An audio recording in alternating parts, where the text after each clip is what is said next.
That's fine. Okay, so tonight's topic is what happens after you die. And I want to start off and just make a quick note that what I'm going to say is not something that I know from experience, right? I don't remember dying, and no one really has, and even including near-death experiences, that's a near death. That's not really a death experience.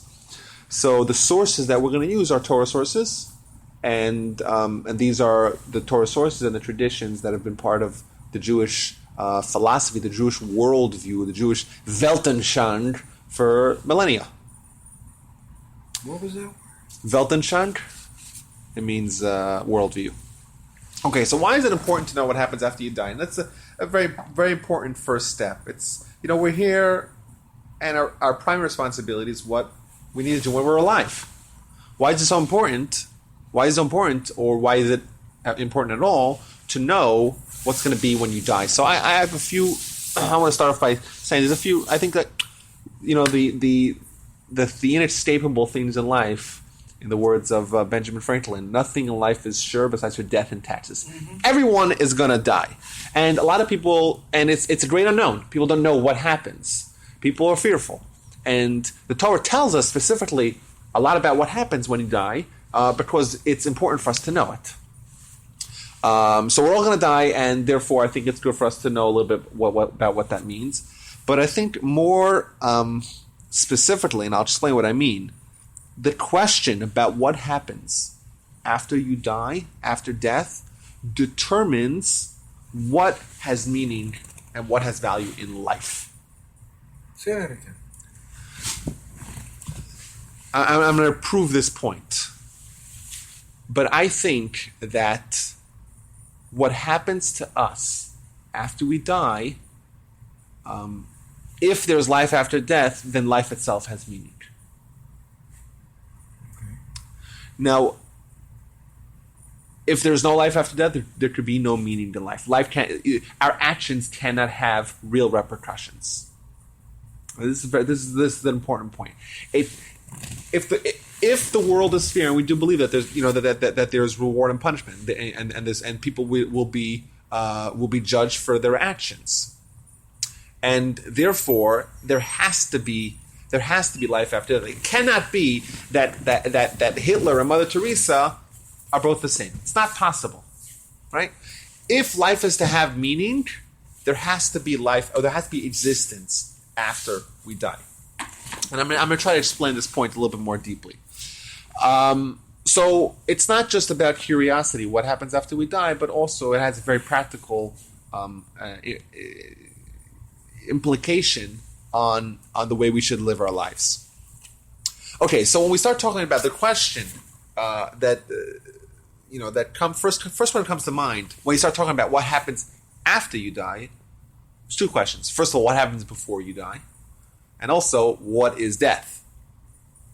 Right? The title of the class, what happens after you die, presumes that you know what happens before you die, and it presumes also that knows what happens when you die. And the whole question is, okay, what happens afterwards?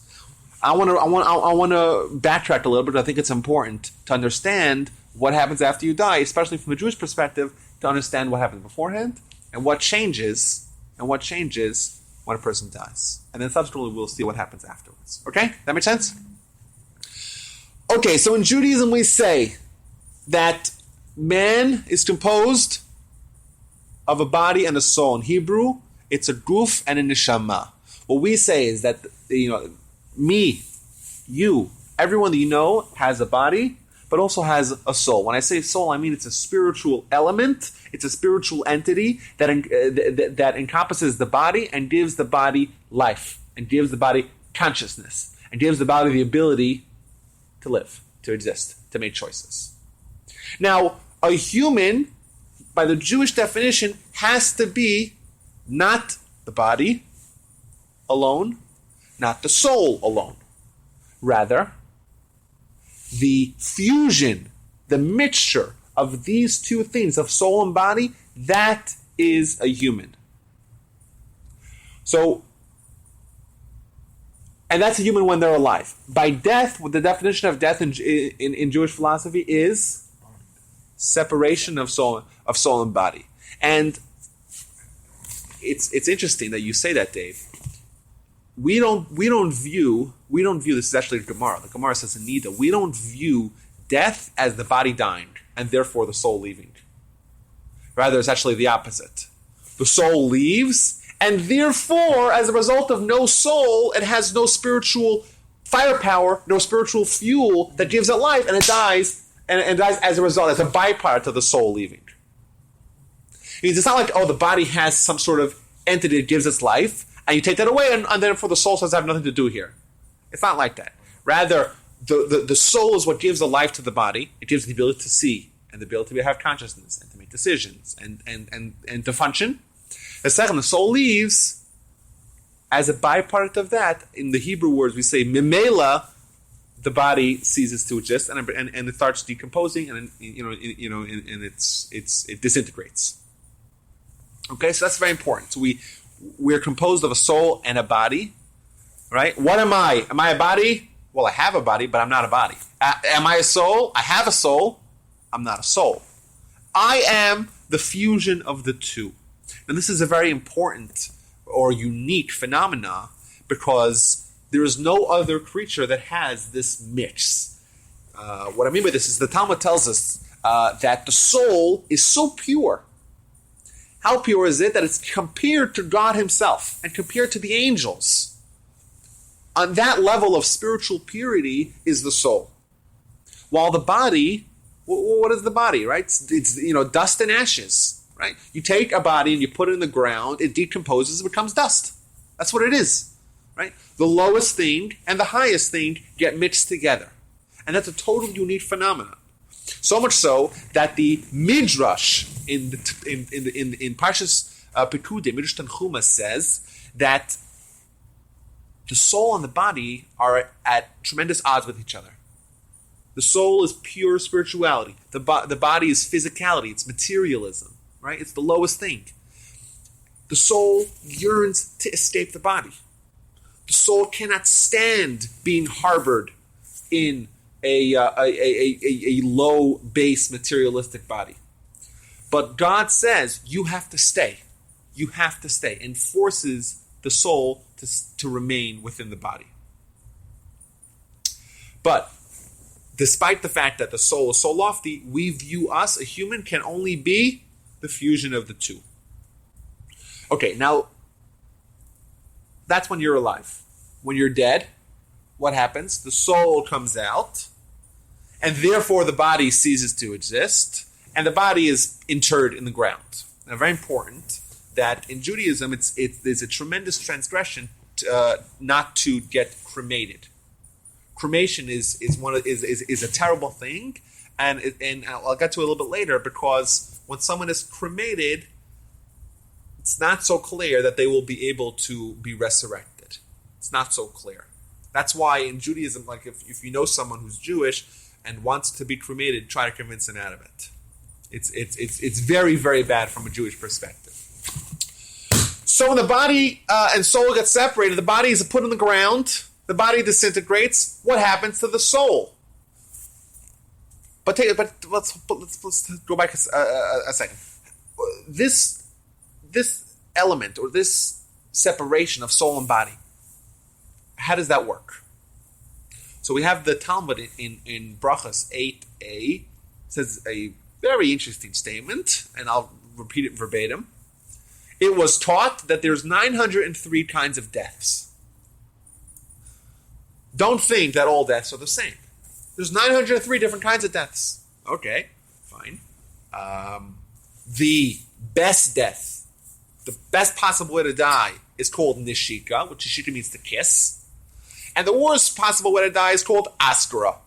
Askara, some sort of malady or disease called askara. Okay, what does that mean? Askara is comparable. Askara is compared to thorns that are stuck in wool. Thorns that are stuck in wool, and you have to separate the thorns from the wool. While nishika The best of them is separate. It was pulling out a hair out of a glass of milk. Very interesting. There's 903 kinds of deaths. The best one is called Nashika, pulling a hair out of a cup of milk. And the worst one is Aspera, which is trying to separate thorns that got stuck in wool. Now, what's the lesson over here? The body and soul have to be separate.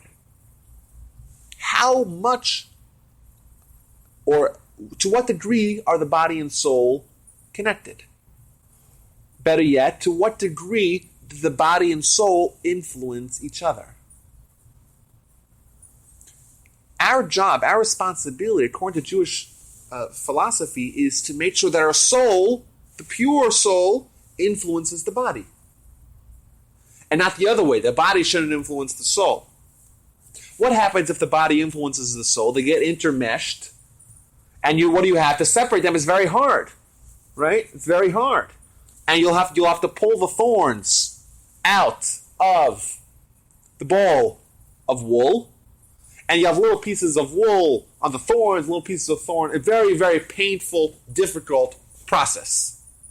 As opposed to the best way to die is where your soul and your body are existing in perfect harmony. The soul is influencing the body. The body is not influencing the soul. Therefore, it's very easy to remove the soul from the body. The soul hasn't gotten verschmutzt with the body's mishigasim. So that's the lesson. So we know what it is to be alive, body and soul. We know what our responsibility is. Make sure the soul influences the body. Make sure that the priorities of the soul are accepted by the body. Don't do the other way around. The second you do it the other way around, the body encroaches on the soul, and the separation of the two is very painful and difficult. Who judges that? Huh? Who judges that? Who judges everything? So the Almighty. But it's a reality. It's more than judging. It's a reality. The soul is an absolute reality, as much as our body. I understand that, but who judges how bad a death is going to be? It's not. But I think of it as a reality. How much has the soul been influenced by the body, and how much has the body been influenced by the soul? The more influenced by the body, the painful the death will be. More painful. The more the body encroached on the soul, right? The more the soul will be involved in bodily activities. The harder it will be to remove the soul from the body, and therefore the more difficult of a death it is.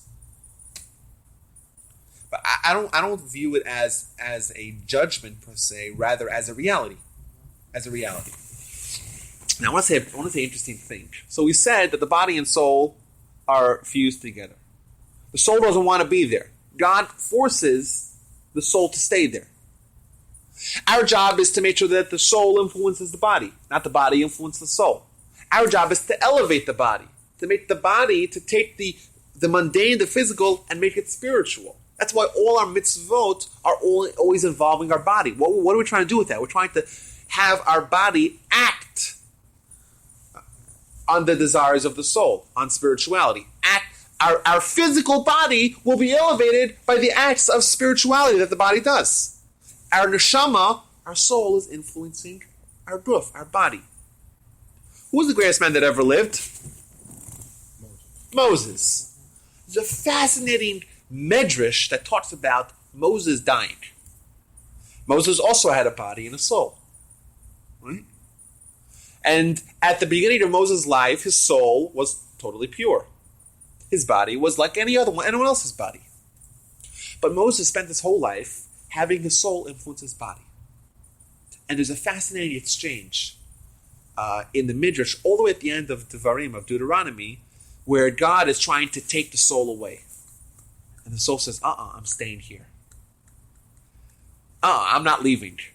It means the soul was totally spiritual. Totally spiritual. And the soul cannot stand physicality. But Moses was able to influence his body and to elevate the physicality to make it spiritual. the soul was totally at home while filling Moses' body. So much so, he didn't want to go, didn't leave. And God had to force him, out, had to force the soul out. Very interesting. So this gives us a little bit of a perspective, not only about death, but also about life. The act of death is a direct result of what kind of life we've been living.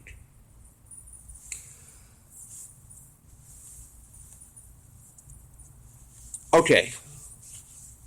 So what do we have? We have life as us as humans being a fusion, a mixture of body and soul. We have death as a separation, and we have a little bit of perspective of what our responsibility in life is to make sure that the neshama, that the soul, influences our body.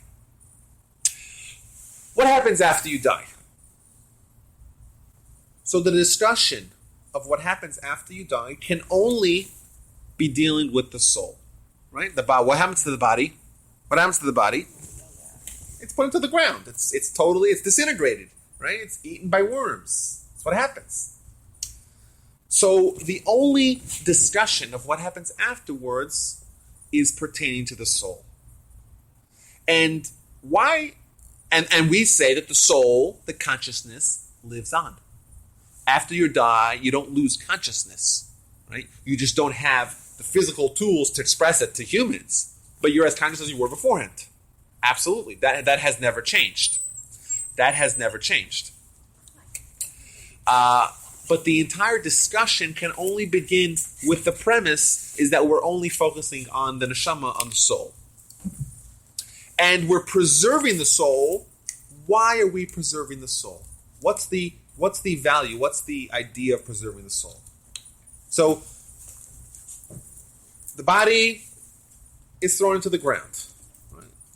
All you have left is bones after a couple of months, or maybe a couple of years. Right? The soul remains intact. Why would that be so? So, the answer to that is that the only reason why the soul retains its existence is because the soul is an element. The soul is an element, an aspect of this person. And this person is going to be resuscitated. The person's body is going to be resuscitated. The soul will once again inhabit the body. And this is a very fundamental principle, so much so it's one of the 13 principles of the Rambam, of Maimonides. And that is the idea of the resurrection, of Tchiyat HaMetim. We pray, it's in our daily prayer 3 times a day. It's part of the very fabric of what we believe. We're preserving the soul. Why? So it could be reunited with the body. It could be reinserted into the body, and the body will live again. Any discussion, let me just finish this point. Any discussion of retribution, of punishment, of reward, of evaluating the human, of who that person is, can only be done once the soul is reinserted into the body. Any evaluation of the human has to be done when the human's there. If all you have is one part of the human, you can't judge the person, right? All you have is the body, you can't judge the body. All you have is the neshama, or the soul, you can't judge the soul. You can only judge them one way or the other, for good or for bad, for reward or for punishment, once all aspects of the human are there in front of us, i.e., after resurrection. Dave. Well, here's a question I have. I was taught, I don't know by who, that we recycle souls. Yeah, we'll get to that. That there's not an infinite amount, there's a finite amount of souls. So if a soul has encompassed 4 different bodies, let's say, which one does it go to? That's a very good question. I'll get to the end. Yeah. There's 4 different answers to that question. We'll get to it. Okay. Well, we didn't talk about resurrection yet. No, there's resurrection, and there's also the idea Am I right of in that thing that there's it's called only a finite amount of souls? Reincarnation, right? You're asking about reincarnation. If one soul inhabited 5 bodies, which one comes at the end, all the way at the end of the line, by Tchias HaMeis and by resurrection? Good question. We'll get that. I have it written down here. Okay. 4 answers. Okay. Don't let me leave before we Good. finish it. You had the same question? I did. I was going to ask exactly. And the same thing. there's questions with spouses. This is a good question. What age? We'll get to it. But the last point that I say, I want to stress it, is that the final judgment, where someone is judged and evaluated, right, what they accomplished in their life, can only be done to a human. What is a human? A soul and a body together. Can only be done once resurrection has happened. Now, this point I'm saying is actually one of the conversations that Antoninus had with Rebbe. Who was Antoninus? Antoninus most likely was Marcus Aurelius Antoninus, who was the Roman Empire from 161 to 180. And he, according to some opinions, he actually converted to Judaism. He was really close to Rebbe. Who was Rebbe? Rabbi Yehuda Hanasi, known in English as Rabbi Judah the Prince, the codifier of the Mishnah. And they were friendly, and there was a special time in Roman history where there was, all the stars aligned that the leader of the Jews was friendly with the leader of the Romans. They had a relationship, and they had sort of a window to write down the Mishnah, to write down the oral Torah before further persecutions would kick in and the Torah would be lost. I don't want to give a history lesson, but what I do want to point you to is that there is several dialogues between Antoninus and Rebbe brought down in the Talmud. And one of them, for example, is, when does someone get a neshama? Another one is, when does someone get Yetzer Ra? A third one is, why does the sun rise in the east and set in the west? Very interesting discussions. But for our purposes, you have a question that Antoninus, the Roman emperor, asks Rebbe. What does he say? He says the neshama, the soul, and the guf, the body, could get off of judgment. Why? Because the neshama says, hey, look at me. Ever since I've been separate from the body, I'm floating in the air. I can't do any mitzvos or averot. I can't do any sins or mitzvahs. I can't. And the body would say, hey, without the neshama, I'm useless. I'm like a rock on the ground. I can do nothing.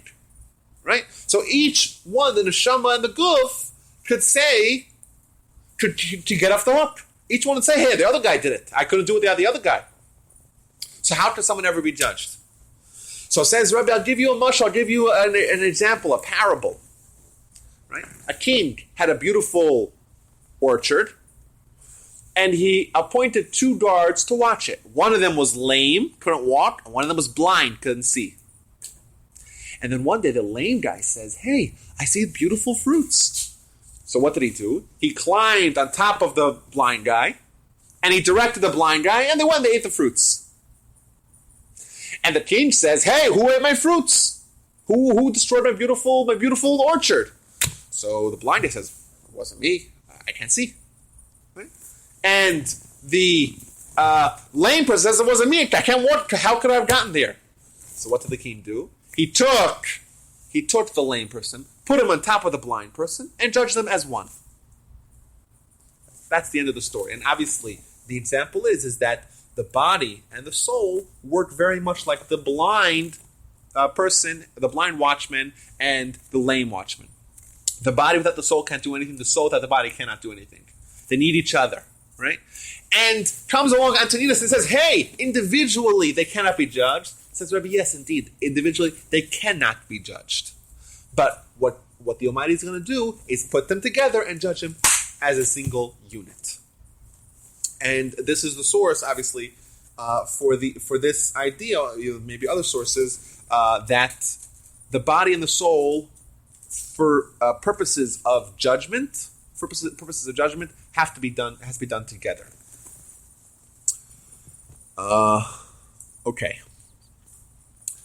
Now, the last point on this topic is like this.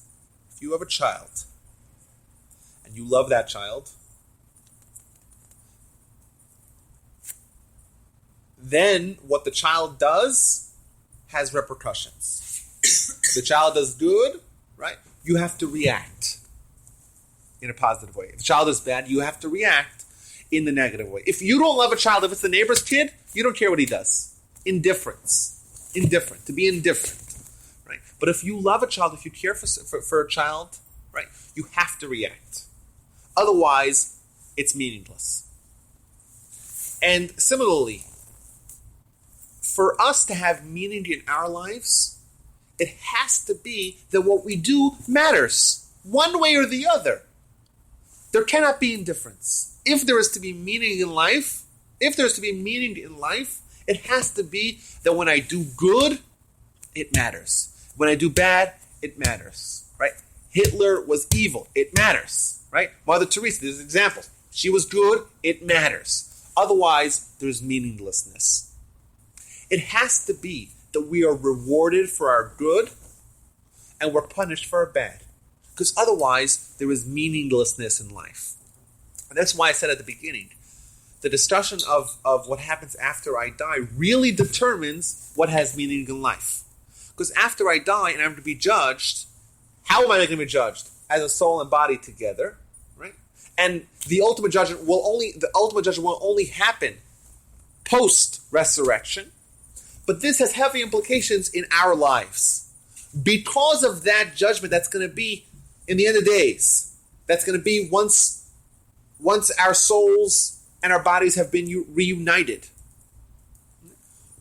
Then there's going to be this judgment. That gives our life now value. That gives our life meaning. Because if that wouldn't be true, our life would be meaningless. Where are these bodies coming from? Where are the bodies coming from? Yeah, because the body's decomposed dead in the ground. Where's it going to come from? Where's that? Oh, you mean when they're reunited? Yes. Where's the body going to come? Well, it's going to the way it's described. Okay, I don't know what's going to happen, but what the Talmud says is that the actual bones, this probably to be pertinent to your previous question. Okay. But the actual bones will once again develop, everything else that's necessary for a body. How it's going to happen, I don't know. Okay. Tell me, what's the difference between neshama and nefesh? It seems to be used interchangeably. Neshama. So yes, and actually, if you look at Maimonides, he seems to switch it around. Once again, back to Kabbalah, which I talked about that I don't really know anything about. But what I do know is that there's really 5 different aspects of the neshama, right? The neshama, the soul. And one of them is called nefesh. One is called ruach. I'm sure you've heard these terms. Chaya, yechida. There's different elements of the soul. I think one of them is called neshama. Ruach, nefesh, neshama, chaya, yechida. Different levels of a soul. What that means, I don't know. But what I do know is that what the Talmud tells us is revealed Torah. It's not Kabbalah. And the Talmud uses the term neshama, that's why I use the term neshama. But whatever it is, it's the spiritual element that gives us life. It's a spiritual entity that we got from God. Right? So it's used neshama. It's used in general as neshama. Nefesh is much more of a lower level. Nefesh means it's possible that even an animal can have a nefesh. It means it's the spark of life. Right? It's the spirit of life. Not the higher level of insight and consciousness that we have. The ability to make decisions. That's elements of a higher soul, not just the soul that's given to any life form. What's interesting is that Maimonides seems to switch them around, so that's a discussion for a different time. Okay, so we see that there's a straight line here. I want to say just all the points here. I want to string them out on a map here. We have what is a human? Body and the soul. What happens when they die? The separation of body and soul. Why do we retain the soul? Only because it's going to be reunited with the body, right? Why is it going to be reunited with the body? For judgment, one way or the other. One way or the other. And that element, that point is what gives our life today meaning. Because otherwise there would be no meaning. Otherwise it's just an accident. Otherwise it's just, we're a bunch of random atoms making, just acting randomly, right? Each man for his own, right? No, with no concept of morality or choices having implications. Okay, so what happens when you actually die? So we said death is a different experience for each person. But when someone dies, one of three things could happen to them. One of three things. Now, I want to just preface with a little bit of a disclaimer that what I'm telling you, what I told you previously, has been accepted. It's universally accepted in Jewish philosophy. What I'm telling you now is not universally accepted, but it's the mainstream opinion. It's the mainstream. It's the mainstream position on the matter. And that is when you die, one of three things can happen to you. So we're all familiar with the term of Gehenna. Everyone familiar with the term Gehenna? Yeah? Heard that? Everyone's heard that? What about Gan Eden? Everyone's heard that? Mm-hmm. Yeah? What's the difference? Huh? I don't know the difference. Okay, so Gehenna is a term for hell, that we have for hell, and Gan Eden is for paradise. And these are two of the three options that could happen when someone dies. Both of them are actually quite good options. We typically think we want to avoid hell at any cost, right? But the second we say the word Gehenna or hell, it means that our mission in life was accomplished.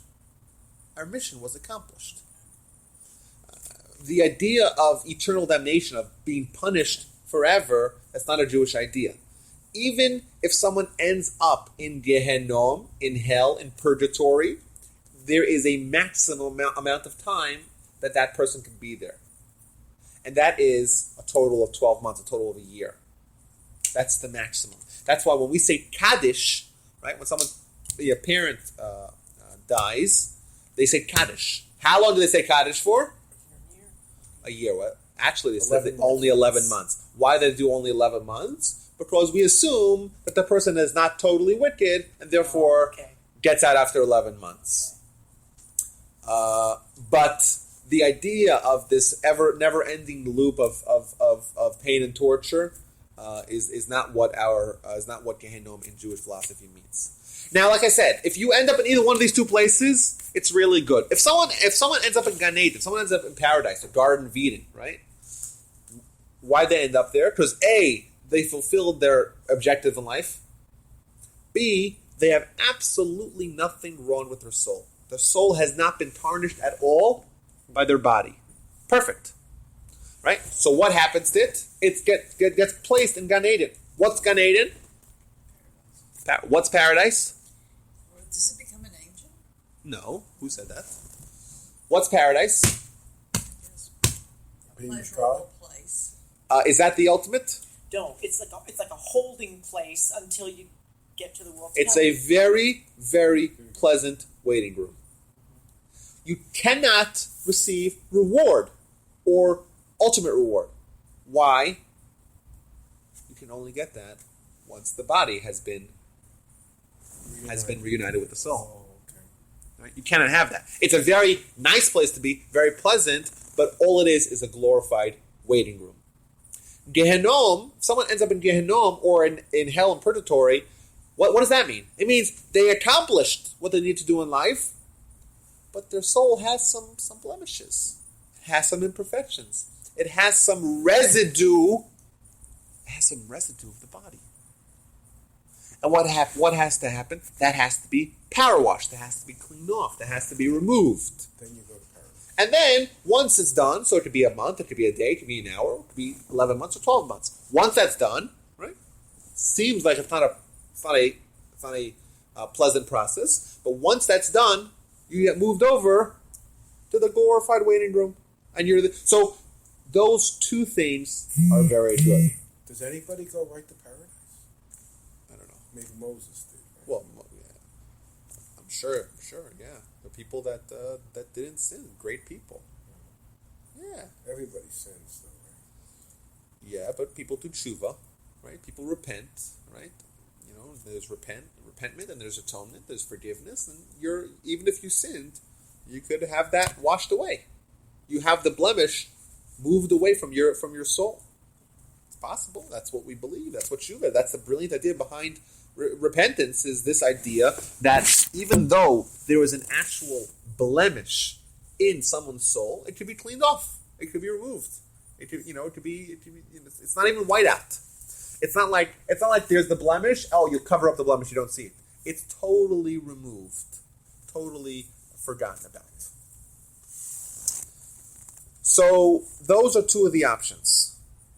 The third option is where a person did not fulfill his objective in life, and therefore they have to go back. And this is the worst option. This is the worst option, and that is where they have to invade or be harbored by a new body, and has to live life all over again. And and it seems that this is actually the worst of all three. And we're actually quite comfortable on planet Earth. We're really happy to be here. And for us, it's like, hey, I'd rather be here than there. HBO Go, right? It's, DVR. It's a pretty good life we have here. But for our soul, it's actually quite painful and quite undesiresome. And especially because you'll have to go through everything again eventually to reach where you need to be. So that's that. Now, I'm gonna finish up now. I'm gonna give a summary, and then I'm gonna say a few ancillary points which are somewhat pertinent. But we'll see we have a little bit more time left. Okay, so those are three options. You die, three things can happen to you. Two good things, right? You accomplished your mission, right? So either you accomplish it with absolutely no hitches, with absolutely no problems. You go straight to the paradise, straight to Gan Eden. If you have a little bit of a haircut that needs to be cleaned, you go have that power washed, purgatory, and you also after a certain amount of time, you go to the glorified waiting room. What happens if you have not accomplished your purpose? You need to be put back into a new body, and you have to live life again until you accomplish it, and there will be a loop until you finish doing it. Now, this idea of like the human loop, right? The human loop. From what I understand, yes. Right. That's what my grandparents understood, because there's another Kabbalist in town who feels that you can come back as an animal. My family didn't believe that. I'm unaware of that position. Right. Now, I want to point out that while we do believe in reincarnation, right, soul migration, whatever it's called, transmigration, we do not believe in the same context that, let's say, the Hindus believe in it. Yeah. Right. Become an ant or something. Right. We don't believe in that. It's all for this purpose of trying once again to live life in a way that your soul accomplishes, or you accomplish what you need to accomplish. Once you do it, Could you come back as male or female? Does that matter? it's a question I don't know the answer to. I would assume that the gender will remain. That my guess would be it will remain steady, but I don't know that for sure. Because the soul is a female soul. It's not just a female body. It's also a female soul. And now, as to Dave's question, Dave said, "Hey, if I was a person and I didn't accomplish what I need to accomplish in life, so I went and I inhabited another person's body, and maybe 4 or 5 times, what's gonna be at the end? At the end when I'm resurrected, with which body will my soul inhabit?" So, like I said, I have 4 different answers to this.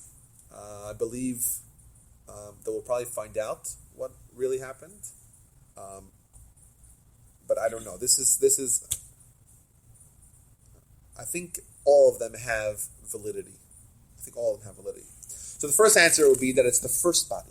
Why is the first body? Because that's the original body. Right? The other bodies were just bodies that, as a result of your inability to do it right the first time, you had to occupy their bodies. But that's not really your body. Your body is the first one. Position number 1. Position number 2, it's the last body. Why? Because that's the one that you actually did accomplish what you needed to accomplish. That's your body that actually was the first body, the second body, third body, fifth body. Eventually, you had the body that was your partner in accomplishing what you needed to accomplish. That's the one you got. Third position, it's a composite. Right? It's somewhat elements of different bodies. I heard that position as well. But the last answer, and I think it might be the right answer, is that we view the body as clothing for the soul. Just like Dave, you're not going to ask me what you're going to be wearing. Hey, what are you going to be wearing? Are you wearing the tuxedo you wore for your brother's wedding, or are you wearing what you're wearing now? What are you wearing? It's not so. This answer says that hey, it's your body. You know, your body's clothing. Does it really matter which body it is? It's a body. A body is a body is a body, right? Indeed, a human is a body and a soul, but it's a body. All bodies, bodies are just bodies. It's a great name for a band. Bodies are bodies. I heard another answer, this answer from Rabbi Goldstein over at Lubavitch last week when they had a little mini workshop thing. So he said that another possibility is that you come back as both the original body and the reincarnation. You're both. A composite? That's a composite. Yeah. That's a but a composite doesn't mean one body that's a composite. No. Elements of both. Okay, so that's what happens after you die. I think we covered it all. We'll give a quick summary, and then maybe we'll talk about other ancillary elements of this discussion, or if anyone has any questions. So I said, why is it important? I said everyone dies, people are steered. You want to know what the Torah tells us. It's important for us to know, but also because the perspective on the issue gives us elements of clarity in what's actually important in life. What happens after death determines what has value, what has meaning during life. What is the body before? What is a human before they die? So they're a body and a soul. Right? Death is separation of soul and body. To the degree with which the soul got verschmutzt with the body, that will be the degree of difficulty it is to separate the two. The ultimate punishment, the ultimate justice, the ultimate reward can only be done to a soul and body together, i.e. after resurrection. The idea of reward and punishment, that means that what we live for in life has meaning. Indifference means there's meaningless. It doesn't matter. If there's no reaction one way or the other, what I do doesn't matter. And Rabbi, did you hear how we're resurrected? No, nobody knows that. Well, they talked about that last week. The loose spine. What? It's part of the spine? Yeah. I've heard that before. So it doesn't matter sort of what shape physically you're. No, but that's why I mentioned that it's very important to not get cremated because we don't want to destroy that or the bones, like I mentioned previously. But even if you're cremated, Rabbi Goldstein was saying there's still Okay. God could find that little molecule of the loose spine and recreate you. Maybe. Like if somebody dies in a fire or during the Holocaust, they still could be recreated. You're saying. Maybe. Yes. Maybe I when I spoke about it, I said that it seems like if someone gets cremated, it'll be harder for them too. I don't know for sure. God. But what happens to them, like you said, in a fire? That's a good question.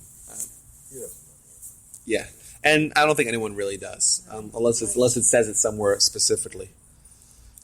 And after you die, you are put into one of three categories: 2 good categories, 1 bad category. The 2 good ones are either Gehenim or Gan Eden. This means that you did accomplish your mission in life. You might need to have a little bit cleaned around the edges, and for an amount of time. It could be a day, it could be a week, or a month, or a year. A maximum of a year. And lastly, is the worst one, is to be reincarnated. So I just want to share with y'all a few thoughts that I had. I don't know if I just thought about this today. And it may be right and it may be wrong. We know that the the Gemara says that there's 613 mitzvot, right? How many of them are positive? How many of them are negative? 248 positive and 365 negative. So what does the Talmud say? The Talmud says, it starts off by saying by Abraham. What was he called? Avram. And God switched his name to Avraham, Abraham. It was Abraham and it became Abraham. And what's the significance of this name change? The Talmud says is that Avraham, the final name, is gematria, is the numerical value, 248. Completion. Finish all the positive mitzvot. As opposed to previously, it was only 243. So you added the hey, which added 5. Which seems to indicate, backtrack a little bit here. 248 is the amount of limbs we have in our body. Limbs, right? 365 is the amount of days there are in a year. 365 is the amount of days there are in a year. We have a book called the Sefer Hasidim, which delineates which mitzvah, which positive mitzvah corresponds to which limb. Every one of our physical limbs has a spiritual element that gives it life. By limb, you're talking A physical limb. Physical limb or the bones? No, limbs. It's what the limbs are, what are considered limbs, what aren't considered limbs. Check it out in the actual source. But we have physical limbs that are given life and given spiritual nourishment via the mitzvah that corresponds to the limb. And this sefer, this book, tells you which mitzvah corresponds to which limb. Very interesting. What about the negative?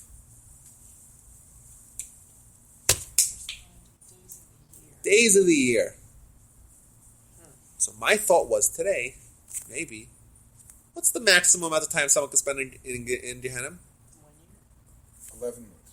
Well, maximum is 365. Yeah. Maybe every day the blemish of whatever sin the person fell captive to, that is expunged, that is removed, that is cleaned off.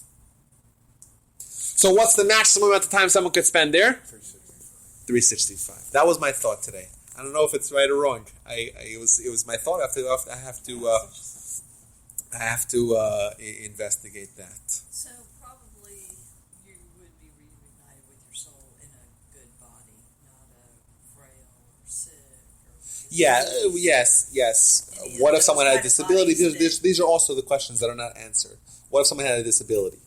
You know, would they be reunited with the same body? Don't know. I don't know. It's a good question. What about spouses? Another good question. Isn't that what they say also, Rabbi, that you might instant crib death and stuff like maybe you only had to come back for 3 days for your soul, and that's one of the things that might. So my Like the reincarnation I have process. I have a story. It's pertinent to this, and that we know my grandfather was a really special man. I'm sure everyone here knows that. He was a big tzaddik. He was a very righteous person. He wrote many books. He taught lots of Torah, but he grew up in a non-observant family. So he had his parents. Maybe they were Shomer Shabbat, maybe not, but they were certainly not. It was the Reform movement, the German Reform, right? It was when there was a total sellout of Jewish values in the end of the 19th and the beginning of the 20th century. That's where he grew up. He grew up in Berlin. Assimilationistic. What happened, right? He went to yeshiva, and he became a great person. And then in 2005, he died. Right? And he was renowned across Israel and across the United States as being a tremendous teacher, and a tremendous scholar, and a tremendous rabbi. And his books are viewed as transformative books, especially in the Musar world. So I have a first cousin that had a small boy after my grandfather died. So what did happen? Well, what did he name the child? Shlomo. Right? And there's lots and lots of Shlomos, thank God, in our family. And my cousin is a very special young man. He's a tremendous scholar, tremendous personality. And 3 months, his child died of SIDS. Tremendous tragedy. What do you say? I don't know what you say.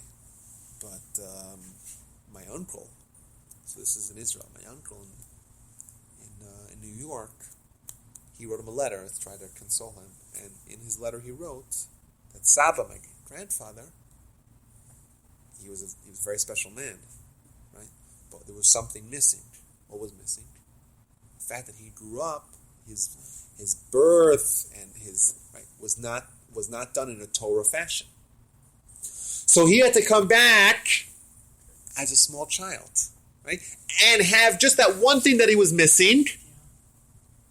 And he was trying to, and he consoled them with that, saying that it's not meaningless that your son, tragically died. That neshama was Saba's neshama. Very, very Insightful. yeah. Over at Torah Hesed, more than a year ago, I went to a Kabbalah class over there, and there was a discussion that people, maybe because they're Sephardic, I don't know, but that people could cut, because my family, from Vilna, my great-grandmother's cousin was a Vilna Gaon, so my mother told me that that they believed in reincarnation, but you come back as a person, not as an animal. Okay, so maybe that's an Ashkenazic Kabbalistic idea of reincarnation. But over there, they were saying that that you cut in that class that if you commit sins or whatever, you can come back as a pig. And this other guy who was friends with Rabbi Yakovian then suggested, and then he could eat me. He's telling me, if judge not that you not be judged, because that guy sort of looks like a pig in my opinion. Okay, but that he could, and then by a kosher person eating or a Jew eating the pig, then they'll absolve the pig. So I told him he's not the rabbi. I don't want to hear from him. And I told the rabbi Yakovian, who's leading that class, that we don't believe that my family you come back as a person. Rabbi Yakovian was telling me that no, you can't come back as animals. So I don't know. It's not our I don't know. And I stopped going there for a while. I don't know. I'm not going to argue with Rabbi Yakovian. Right. He's a tremendous scholar and tremendous teacher and rabbi. Tell me, you talk about missions. Yes. What are these missions? Oh, so this is another thing I wanted to say. Oh, yeah. So here I have a disagreement with my dear brother. Uh-oh. And this is one of our famous disagreements, and I'm sure y'all have heard it.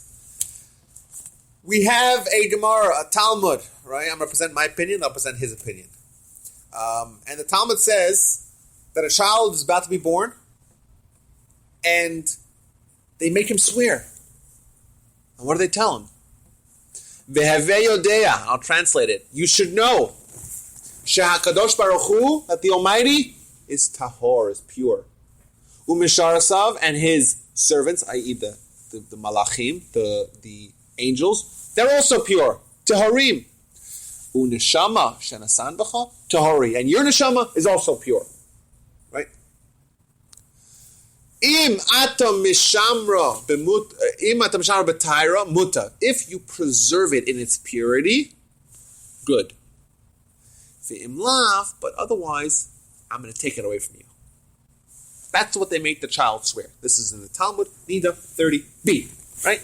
And I point to this Gemara and I say, our mission is to make sure that we do not screw up. We don't mess up. We don't taint our neshama. It's more of a defensive mission. Our neshama is pure. Make sure it stays pure.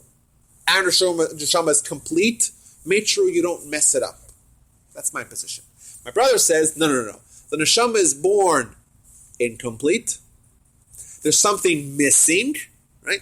And something needs to be fixed. Something needs to be yes. Improved. It's imperfect and it needs to be perfected.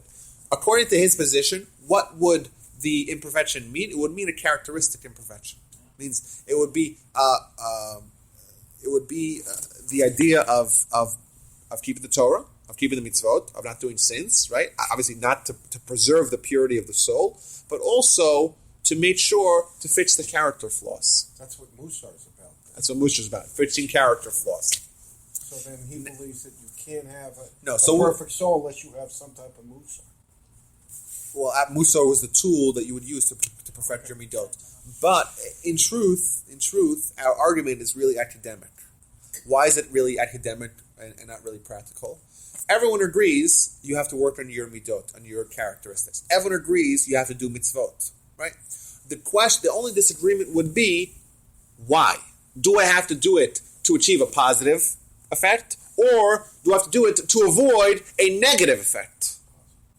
But either way, it's only theoretical disagreement. It's only a theoretical disagreement. But if the soul were pure, why would it be? Well, because for Why the would challenge. it be in the waiting room? Well, God creates pure souls, but it's here for the challenge to withstand the temptations of life. You're thrust into this world. Your partner, who's your partner in crime, right? The body. And the body has his agenda, and the soul has his agenda. The soul is totally pure, but the soul can be tarnished and tainted. And your job is to make sure that the soul is influencing the body and not vice versa. And you take a look at the introduction to the book called the Chinuch. The Chinuch is one of the Rishonim. He lived in the 13th century, and he wrote a book called the Chinuch. Chinuch means lessons. Chinuch means education. The book's called The Education, and the way the book is set up is it's a counts all 613 mitzvot, and it gives you the background and the roots and some of the generalities of every mitzvah. So in the introduction to the book called the Chinuch, right, he writes why we have Torah. Why do we have Torah? And he says, the reason why we have Torah is because we're composed of a body and a soul. We're composed of a soul, of a neshama that's pure.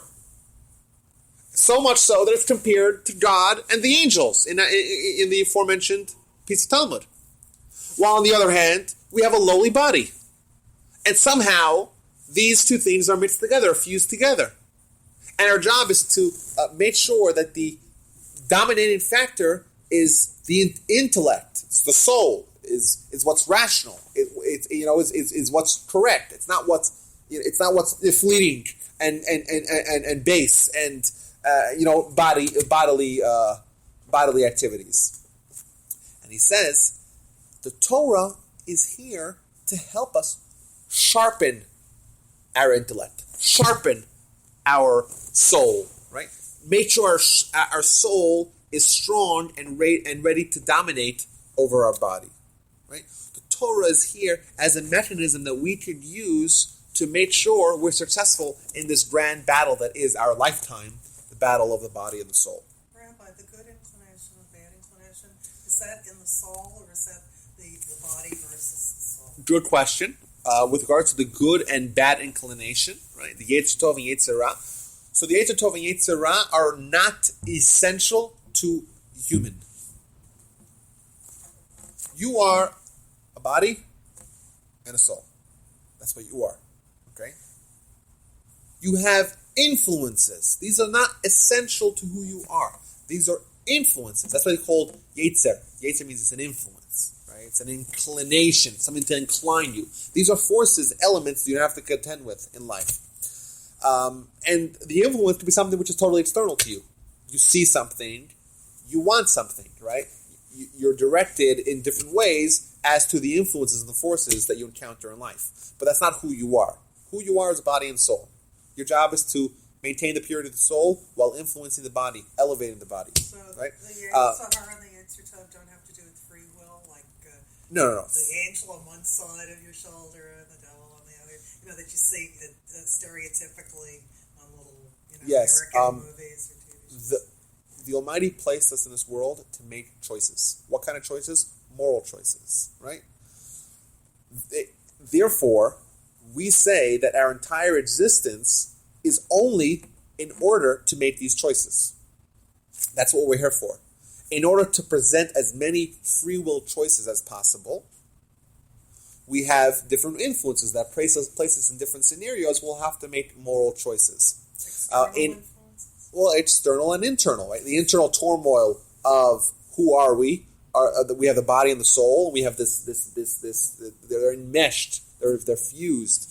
In this unbelievable way. And we also have the external forces that are pushing us one way and the other.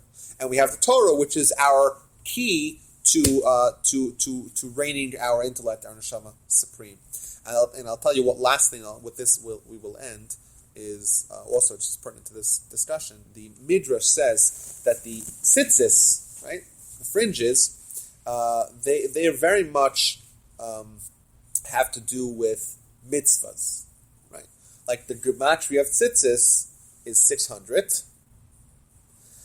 Plus there's 8 streams, plus there's 5 nuts. So 600 plus 8 plus 3, 613, right? Tzitzis are representative of mitzvahs, right? Another thing, the sages tell us that you have tzitzis in 4 corners. Why 4 corners? You should always see it.